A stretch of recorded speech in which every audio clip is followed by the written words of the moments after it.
ആലുവ ശിവരാത്രി മണപ്പുറത്ത് കുതിരസവാരി പഠനം നടത്തി നടി മഞ്ജു വാര്യർ. ഒരു മാസത്തോളം നീണ്ട പരിശീലനമായിരുന്നു നടത്തിയത്.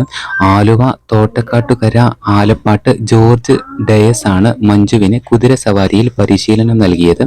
ജോർജിന്റെ ഉടമസ്ഥതയിലുള്ള ലോറ എന്ന പെൺകുതിരയിലാണ് താരം കുതിരസവാരി പഠിച്ചിരിക്കുന്നത്.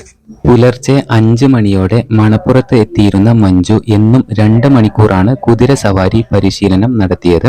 ഒരാഴ്ചക്കകം തന്നെ മഞ്ജു കുതിരസവാരി പഠിച്ചെടുത്തുവെന്ന് പരിശീലകർ ജോർജ് പറഞ്ഞു.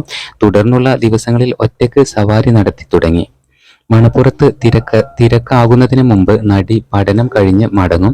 എറണാകുളത്തെ ഫ്ളാറ്റിൽ നിന്നുമാണ് ആലുവയിൽ നടി എത്തിയിരുന്നത്. ജാക്കറ്റും തൊപ്പിയും ധരിച്ച് ബൈക്കിൽ എത്തുന്ന മഞ്ജുവിനെ അധികം ആരും തിരിച്ചറിഞ്ഞിരുന്നില്ല. അതുപോലെ തന്നെ പരിശീലന ശേഷം ഓൾഡ് ദേശം റോഡിലെ കടകളിലെത്തിയായിരുന്നു ഭക്ഷണം കഴിച്ചിരുന്നത്. ചലച്ചിത്ര താരങ്ങളായ സണ്ണി വെയിൻ, സിജു വിൽസൺ, നിർമ്മാതാവ് ബിനീഷ് ചന്ദ്രൻ എന്നിവരും മഞ്ജുവിനൊപ്പം കുതിരസവാരി പഠിക്കാൻ മണപ്പുറത്ത് എത്തിയിരുന്നു.